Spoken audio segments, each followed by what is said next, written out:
गीत होता है, गीत में मुख्य चीज़ क्या है? एक मुखड़ा होता है, एक अंतरा होता है ना?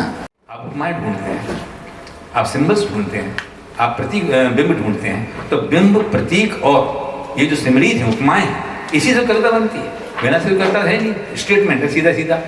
लेकिन जब आप उसमें से कोई और बात ढूंढ कर लाते हैं तब कविता बनती है। जैसे मान लो मैं अभी आपके सामने एक बात कहता हूँ, ये क्या है? जगह से। और ये क्या है जिस पर रखा है?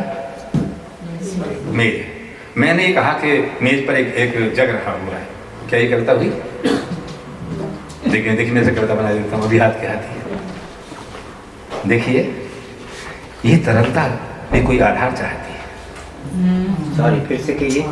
ये तरलता भी कोई आधार चाहती है। ये कविता हो। मैंने ये नहीं कहा क्योंकि इसमें पानी है ना, तरल है ना, लिक्विड है, तो तरलता भी कोई आधार चाहती है। अब ये तो देखिए, अब ढूंढ कर ये मीनिंग, तरलता का क्या मीनिंग निकला और आधार का मीनिंग क्या निकला? ना तो ये जग रहा और ना ये मेज रही। आपने देखा अभी हाथ के हाथ कविता बन गई, कुछ देर लगेगी। क्यों? क्योंकि आपको देख, एक बात और जरूरी है वो बतानी है। ऐसा होता है, हमेशा याद रखिए, हमेशा आप लोग सोचते नहीं। मैं दो शब्द बोलता हूँ, मैं आपको देखने आया, ठीक है, और मैं आपके दर्शन करने आया। बताइए इन दोनों शब्दों में कोई अंतर नजर आता है? मैं आपके दर्शन करने आया और मैं आपको देखने आया। दर्शन मानी भी देखना होता है और देखना मानी भी देखना होता है, ठीक है ना? मैंने दो शब्द बोले, आपको कुछ नजर आता है इसमें कोई अंतर है? दर्शन इज वेरी विनम्र और अच्छा, आप मंदिर में भगवान जी को आप मंदिर में भगवान जी को देखने जाते हैं, दर्शन करने जाते हैं? दर्शन जो है वो मैं कई चीजों से जोड़ता हूं। आप मंदिर में गए तो मैं आप सबसे पूछना चाहता हूँ, आप मंदिर में भगवान जी को देखने जाते हैं या दर्शन करने जाते हैं? अच्छा, उसमें जो मूर्ति है वो तो पत्थर की होती है, वो तो पत्थर की मूर्ति है ना। जो वास्तव में जो आपने देखा वो तो पत्थर की मूर्ति थी। देखने तो बता जाते हैं, एक को छोड़ पत्थर की मूर्ति तो है ना मंदिर में रखी हुई, जो मूर्ति है उसको तो आप, वो तो पत्थर की मूर्ति है, लेकिन आप क्यों कहते हैं दर्शन करने आए? इसका मतलब उस मूर्ति के पीछे कुछ और है। हमारी आस्था जो है उस मूर्ति के पीछे कुछ और है, जिसको आपने राम कहा, जैसे आपने कृष्ण कहा, जैसे आपने कोई भी संज्ञा दे लीजिए। यानी आपके मन की वो मूर्ति अकेली नहीं है। अगर मूर्ति अकेली हुई तो मूर्ति को देखने आए, लेकिन मूर्ति में आपने एक और चीज ढूंढ ली जिसकी वजह से आपने उनको कहा दर्शन। तो कविता दर्शन है। कविता में जो आप इस्तेमाल करते हैं, कविता, जैसे मैंने ये भी बताया कि अभी मैंने जो है कहा, ये क्या है? देखने में क्या है? पानी है, ठीक है ना? ये दिखने में क्या थी? मेज थी। लेकिन मैंने इन दोनों के पीछे कोई दर्शन किया ना? किया नहीं किया? मैंने जग नहीं देखा, मैंने ये कहा तरलता को भी कोई आधार चाहिए। मेज में मैंने क्या ढूंढ लिया? आधार। जल में क्या ढूंढ लिया मैंने? तरलता। क्या बहुत बढ़िया पोइट्री केवल स्टेटमेंट नहीं है, केवल कोई वर्णन नहीं, उस वर्णन के भीतर घुसना है, उस वर्णन के भीतर जाना है, उस वर्णन को जो उसने देखा उसको भीतर उतारना है, और भीतर उतार करके मूड में, अपने आनंद में उन चीजों को ढूंढना है। वो किस आनंद में आ गए, और वस्तुएं नहीं रह, फिर वस्तुएं नहीं रह जाती कविता में, वस्तुएं सिंबल बन जाती है। मैंने प्रतीक बनाया है। मैंने ये जो बात आपसे कही मेज का क्या प्रतीक? मेज उस आधार का प्रतीक है, सिंबल हुई। ये जो जल जो था, ये था, ये जल जो है तरलता का प्रतीक हुआ। अब हम सभी लोग जानते हैं कि कविता के 3 आयाम होते हैं, अभिधा, लक्षणा और व्यंजना।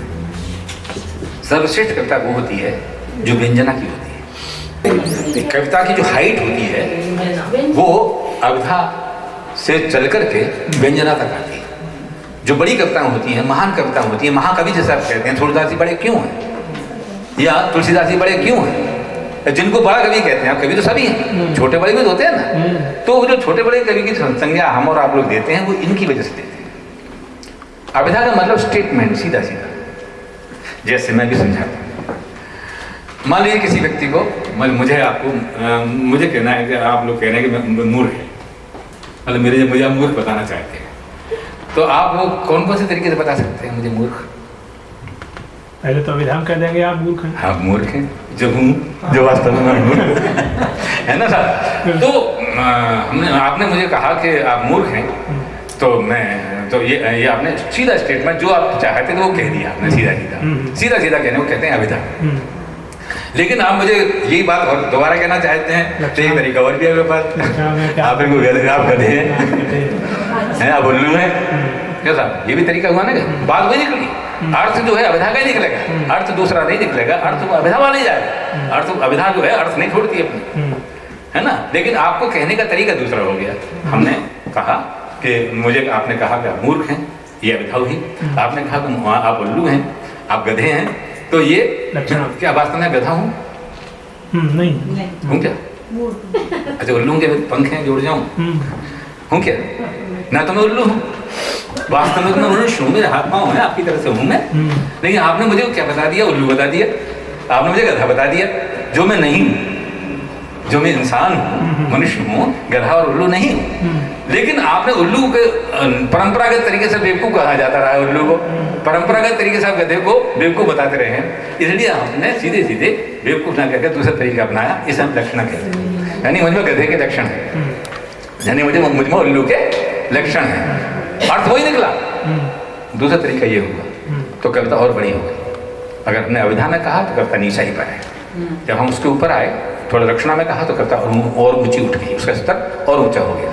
और एक तरीका और भी होता है, जानते हैं बड़े विद्वान है नहीं, क्या कह रहे हो आप? हाँ जानते हैं बड़े विद्वान है साहब, आप तो आप ही, क्या कहना आप? एक तरीका ये भी तो है ना कहने का, मतलब कहने का मतलब ये कि आप हैं नहीं, मतलब वही निकला अबला वाला बेवकूफ है आप। बड़े आर्टिस्टिक, यानी आपने 3 तरीके से व्यक्ति को बेवकूफ बता दिया ना। तो ये व्यंजना जो है ये तीसरी कोटि है ना। रामचरित मानस में आता है ना कि सीता जी ने क्या करा, ये मेरे कौन है पूछा ना, तो कौन है, तो लक्ष्मण जी बता दिए, रामकड़ी कैसे बताया, तो उन्होंने तिरछी आंख से देख के बता दिया। समझ गई औरतें कैसे विनिपति होंगे, शर्मा रही है ना। तो वो जो व्यंजना है वो व्यंजना का तरीका है। कविता जो है व्यंजना तक पहुँचने में हाइट पाती है, हमें ये ढूंढना है। अगर मैं इसमें कहता कि ये मेज पर ये रखा हुआ है तो ये अभिधा है, ठीक है ना, अभिधा हो जाती है ना। एक मेज पर ये अगर मैं कहता हूँ ये, तो मुझे आगे कुछ कहना और पड़ेगा। हो सकता है मैं यही बात यहाँ से शुरू करूँ। ये जो मेज पर आप जग रखा हुआ देख रहे हैं पानी से भरा हुआ, ये मेज नहीं है, आधार है। ये पानी का जग पानी नहीं है, तरलता है। हर तरलता अपने लिए कोई आधार चाहती है। तो ये कविता, अगर मैंने अभिधा में भी कहा है तो अगर अभिधा में ही रहने दिया तो कविता बड़ी नहीं हुई। उसको हम लक्षणा में लाने के लिए, व्यंजना लाने के लिए उसको और हाइट पर ले आना पड़ता है। जो गीत होता है, गीत में मुख्य चीज क्या है? एक मुखड़ा होता है, एक अंतरा होता है ना। देखिए इतनी आसान चीजें हैं ये कि हमें लगती मुश्किल है। आप ये बताइए, हम और आप सब लोग, एक मुखड़ा है हमारे पास, ठीक है ना, और एक अंतरा है। आप सब लोग जानते हैं मन को अंतर भी कहते हैं, अंतर मन से बात निकल रही, मेरे अंतस्थल से निकल रही है बात है। मैं तो वो जो है, तो अंतरा मुखड़ा, जैसा हम व्यक्ति होते हैं, हमारा एक मुखड़ा होता है और एक अंतरा होता है। इसी प्रकार से गीत के अंदर भी एक मुखड़ा होता है और एक अंतरा होता है। क्लियर हो गई बात? जैसे मानो मैं अपने गीत मान लो कहूँ, या चलो हम पुरानी बात करते हैं। मुखड़े के कई तरीके, सबके मुखड़े एक से तो होते नहीं, बदल भी सकते हैं। तो इसी प्रकार से जो गीत हैं, गीत के मुखड़े भी अलग अलग तरीके के हो सकते हैं। जैसे एक तरीका ये था जो कबीरदास ने अपनाया, सूरदास ने अपनाया, तुलसीदास ने अपनाया पद शैली के, है ना। मैया कवई बढ़ेगी चोटी, ये मुखड़ा हो गया। तो उसके तुकांत मिलाए गए हैं, कितनी बार मैं दूध बेच भाई, ये अजूना है छोटी छोटी छोटी, तुकांत मिलाए गए ना उसके। और वो पंक्ति जो पहली पंक्ति थी वो मुखड़े की पंक्ति हुई। तो मैं अपना गीत सुनाता हूँ कोई, जैसा आपने सुना है, बहुत से गीत सुने हैं आपने। जैसे जितनी दूर नयन से सपना, जितनी दूर अधर से हंसना, बिछुए जितनी दूर कुंवारे पाँव से, उतनी दूर पिया तुम मेरे गाँव से। ये मुखड़ा हुआ, यहाँ तक हुआ, 4 पंक्तियों में मुखड़ा हुआ। तो मैं जैसे मैंने दिया गीत की विशेषता ये होती है कि आपको लौट करके अंतरे के बाद फिर कहाँ आना पड़ता है? मुखड़े पे आना पड़ता है। हम अंतरे पे गए फिर मुखड़े पे आए, अंतरे पे गए फिर मुखड़े पे आए। तो इस तरह से गीत के अंदर अंतरा और मुखड़ा, ये 2 चीज़ें बहुत जरूरी होती हैं। बहुत से लोग केवल अंतरा मुखड़ा लिखते हैं और अंतरे में परिवर्तन करते चले जाते हैं, वो नहीं। अगर आपने 4 पंक्तियों का अंतरा बनाया तो अगले गीत में, अगली पंक्ति में भी, बाद में भी, उस पूरे गीत में आगे 4 ही पंक्तियों का होना चाहिए।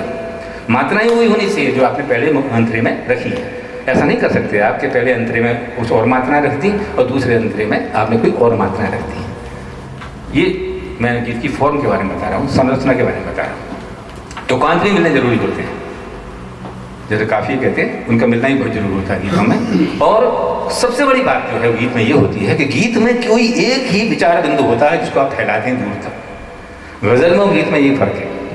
गजल में आप पूरे गजल के अंदर 5 अगर आपने शेर कहे हैं तो आपको आज़ादी है कि आप एक शेर में राजनीति की बात कर लीजिए, दूसरे शेर में प्रेम की बात कर लीजिए, तीसरे शेर में आप जो है अध्यात्म की बात कर लीजिए।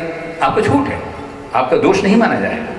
हर शेर अपने में स्वतंत्र होगा, गजल एक ही होगी, उसमें आप अलग अलग कर सकते हैं। ये आपकी मर्जी की बात है, आप एक ही भावभूमि में रहें, ये मर्जी की बात है। लेकिन गीत में छूट नहीं है। गीत में अगर आप प्रेम का गीत चले हैं तो आपको आखिर तक ये नहीं कर सकते आप राजनीति ले आए बीच में उस गीत के अंदर।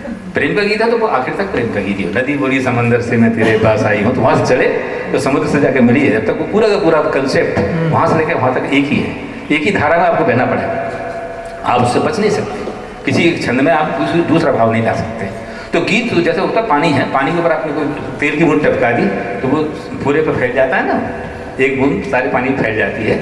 उसी प्रकार से गीत में जो एक थॉट है, एक विचार है, एक जो भाव है, वो पूरे के पूरे गीत में फैल जाता है। ये भी ध्यान रखने की आवश्यकता होती है। तो विचार बिंदु एकात्मकता गीत में बहुत जरूरी है।